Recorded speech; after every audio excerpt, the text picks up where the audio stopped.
You see, this is the misnomer. It's thinking that our problems are a big problem. When I've said before, this life, most things, the real truth, the important things, it's backwards. Problems aren't the real problems. The problems are actually what catapults your spiritual growth in a way that it wouldn't happen if you didn't have those so-called problems. This is the truth.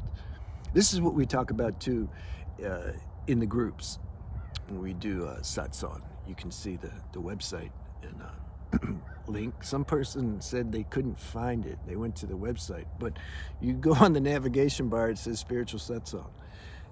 I don't know how. Yeah, I think it's easy.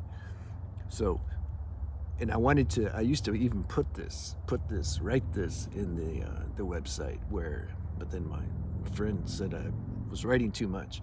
But I said, this isn't a place where we come and we try to solve problems on the level of the problem. we're not, it's not about like, wow, he looks like, he's doing okay. Maybe he has some special technique that can help me solve my problem because I feel lonely in life, or my parents, they're like being hard on me, or I have a certain health issue, or whatever. Girlfriend left me, boyfriend left me, I feel depressed. Yeah, maybe whoever he or she is, some teacher or some guru, they can give me a special technique, and then I'll be able to, this thing will go away. Yeah, no, that's not. Nobody can give you that. Oh, this brings me to. I want to suggest. It's called the Messiah. It's on. Is it on Netflix? I don't know. Phew, damn good show. It only lasted 10 episodes and they canceled it. Yeah, I'm surprised it even got made, to be honest with you. Man, see, there's writers and directors out there that know what they're doing. I want to talk to these writers, man. To be able to write that, got to be at an elevated state. Got to be. He was crashing in a high level way all this dogma around religions, and showing the true essence of real spirituality, which can't be boxed into any one religion. And that was the movie was depicting that. And this ties into this video title somehow. It showed, man, the writers had such a good understanding of collective mainstream frequency and consciousness. It scared me. I said, because I already know, because you hear me talk about them a lot, but then I saw it on the TV, on the screen, and I'm like, yeah, man, like they cannot change. They are on another frequency that they would need to be totally revamped from the ground up in order to understand a higher frequency, because they can't do it. And it was being depicted in this movie. Now, I'm not going to forget what I'm saying because intruders are coming, but I always like to be alone when I'm in the zone. All right? Oh yeah, for sure. So then it was showing how the collective mainstream, and this is exactly how they would act, I guarantee it. When some being is noticed, especially if he can do some kind of what the collective perceive as miracles, if he can walk on water, or if he can, somebody got shot and he put his hands on them and heal them. The collective mainstream, they oh my God, like, you see, they would get flabbergasted. I don't know if I've ever used that word because I think it's a funny word, but they and you know what they do? They wouldn't be looking at this being. They wouldn't be thinking like their idea. They're not interested. They don't know anything about consciousness evolving and transforming. No, they're totally stuck in human identity. So they would be looking at this being like, well, he can solve my problems. This is what people want. They want their problems solved. They don't realize there's one problem behind every other problem. You solve this problem, there'll be another problem. There's always going to be problems on human dimension. You get to where you don't see the problems as problems. You can still use the word problem on a superficial level, but this is just part of the human dimension. There's going to be problems and issues and challenges. This is a silly place we live. It's a silly body. It's a human body, and it's a silly, like this whole human thing. My Indian friend told me the other day. He says, I'm embarrassed being a human being. I'm ashamed. And I said, man, I used to think that too. Like I had contemplated that exact thing before.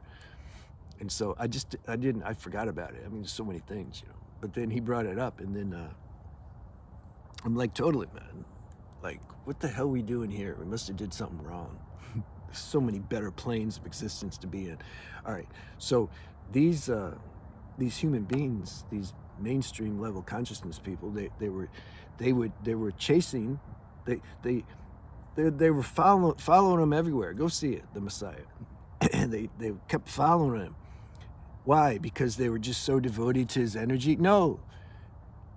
One wanted him to heal her daughter, and another wanted the preachers wanted to use him for their own self-grandiose, projections, and they all had ulterior motives. Everybody had a motive. It was all worldly based. And I was just thinking, I was like, imagine if God, that would be, what a responsibility. If God chooses to unlock some of these powers that's inside of us all, it's not like just one being. Only Jesus can do the miracles. Oh man, there's so many other beings. Read the autobiography of a yogi. They did miracles greater than what was depicted in the Bible. It's all God. God's doing everything. But imagine, he picks you, he unlocks those powers, and then gives you the destiny to go and like be in the world and somehow not demonstrate these powers on ego level, but to somehow let people know what's available inside them. Yeah, imagine.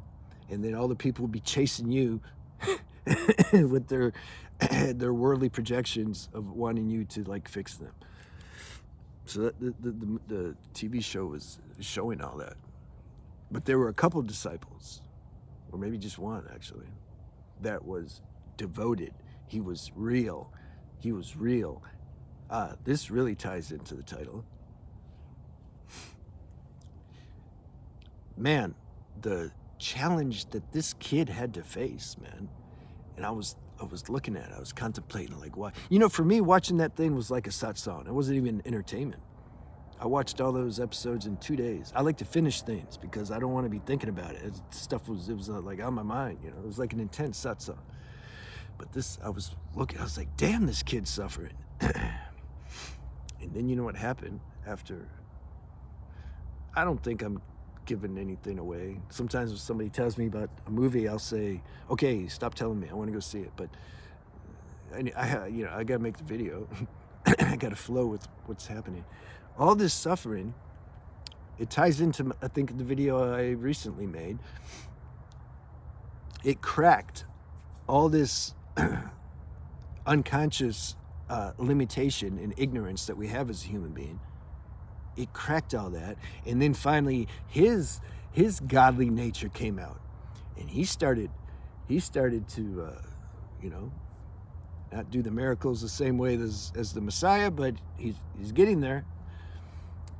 His power got, and then people started following him. They went to hear him, and then you get the negative side. They want to blow him up. Got to get rid of him. They're blasphemous. These blasphemous people, what are they doing? It's not what the Quran says, or not what the Bible said. See? Mainstream mentality. So there's two aspects to the mainstream mentality. Either they're going to want to kill you because you're threatening their whole belief system. Their whole super infrastructure of how they look at life is being threatened by this being.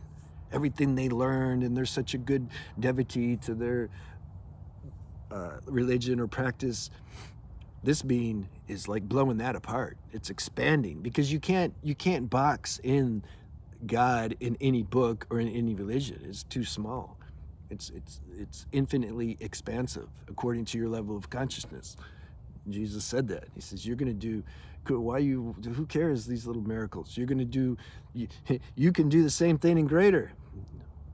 Because in time, that's what's going to happen, because it's the nature of consciousness to keep expanding. So either the mainstream will want to kill you, or they just want to use you. They'll be like the ultimate energetic vampires. They want to get your life force, or get you to do some miracles. And the thing is, and this was shown in the movie, it's not up to this being what he does or don't do. If he heals you or if he doesn't heal you, it's not a choice that they're making. It's the divine they're an open vessel, the divine's working through them. If it's in your destiny to be healed, then, and you're open, then if you're around this divine being, you might get healed. But another person may not. You might die even faster, because that's your destiny, and that's the best thing for you, for your particular individual karmic package. We see, the mind can't understand that, because there was a dog something fell on the dog in the movie, in the series, and the dog was he's suffering, and so then the Messiah came, the little boy, help the dog, you got to help the dog. And the father had a shotgun. The father was going to kill it, but didn't really, it's hard, right? I have a friend, she lost her dog, and she's feeling bad about it. Yeah, man, I know. That's probably why I haven't had one. Well, also because I move around so much before. But yeah, man, that's human. You're going to, what do you think? You think if you're non-dual, you're not going to feel anything? That's tough stuff. So the father had the shotgun, and the kid was crying. The kid says, Messiah, okay, yeah, help the dog. Messiah walks in and takes the shotgun from the father and then kills the dog. And the kid's like, you're supposed to heal it. Why'd you kill it? He says, he's not suffering anymore. And then, because it was like the destiny, like the dog, that was the destiny. It's supposed to happen like that. And I think he took the shotgun from the dad so that the dad didn't have to do it himself, That was the higher nature of the Messiah. He did that. It was more to spare the dad from having to kill the dog. But whatever the destiny was, the dog had to die. Maybe in another situation, the Messiah would touch the dog and the dog would be okay. We don't know. Now, I don't know if I veered off or what I'm going to make this title. I don't even remember what the damn title is. Oh, something about, I'm not sure what the title is going to be, but let me see if there's any last words in summary. We don't know what's best for us. We don't know. And the other point was, I don't think there is one. I think that's the main point. Oh, the other point is go see the Messiah. Some of these shows are really good, and very few, but this one, like I said, it was like a satsang, So if you want to come to our satsang, you can write in, and then you can come. And then we look at these things. I think this is what I started to say at the beginning of the video. We don't look at trying to solve problems. If problems get solved, cool, good. But that's not the main focus. The main focus is to look and see, why is this problem a problem? Not intellectually, but your situation. What can you do better to accept the situation? Because it's happening. What are you going to do? It's happening. You accept that, and then intuitively there may be a way to navigate it. This is higher than techniques and mind. There'll be some intuitive direction on what to do or not to do. Either one, you win. There'll either be intuitive direction on steps to take to help solve this problem, or there'll be an intuitive recognition that there's nothing you can do right now and that you need to accept it. So then we talk and we look and see, what is it? And then we look at the resistance the mind has toward accepting it. The mind don't want to accept it. This is the problem. We got to look at why. At first, do you realize that that's causing you more problems, you not wanting to accept it? And then we look at that. The mind and the ego doesn't want to look at those things. It just wants the pain to go away. Sometimes you need to feel more pain. This is the solution. You might, when you look at these things, then you become in touch more with the powerlessness you feel in this situation. That's how you go through something. Remember, you got to go through the pain. Can't go around it. Can't just bypass it. There's no pain. There's no person to feel pain. I mean, try it. You know, I'm a big proponent of trying things, but you'll see that it don't work. So sometimes when you really look at a situation and you feel the powerlessness and you surrender to it, the pain may increase. But then also, remember the kid in the story, in the series, the kid had a lot of pain. Finally, something just lets go. He lets go. He accepts. He accepts the life, the situations, and then his higher nature activates. Then your perception changes. You don't see the pain as pain. You feel the pain, but there's an acceptance of it. There's space for the pain, whereas before there wasn't. That's the best opportunity or best potential for the pain shifting when you're in that detached state.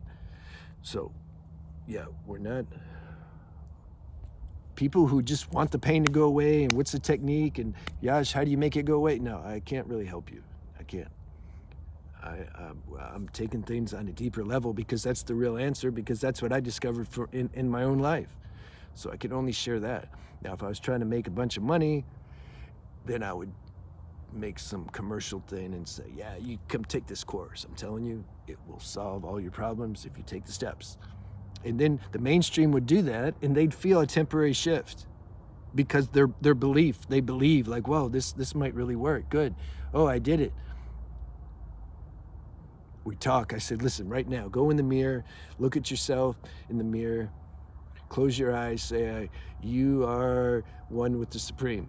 Do it right now. Keep me on the phone while you do it. I'm one with the Supreme. Now, feel the energy rise up. Feel the explosion in your Anja chakra. Okay. Feel all that light coming through. Okay, yeah. Now open your eyes. You feel different? Yeah, I think I feel different. There you go. Give me $500. Then they call back. Then after that high wears off, because it's like, just they were just shocked into some imaginary feeling that their problem went away.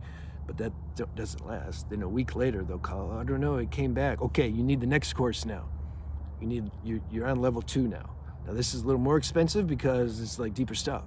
Okay, yeah. How do I pay? This is what mainstream's doing. Yeah, we don't do that here. I don't waste time here with those things. Therefore, I'm attracting us, thank God, a smaller number of people. At least that's the goal. I still don't know how I have over 40,000 subscribers. I mean, I can theorize why, but we want those select people who resonate with what I just shared in the last 2 minutes. All right, we almost got to 20 minutes again. I'll see you guys.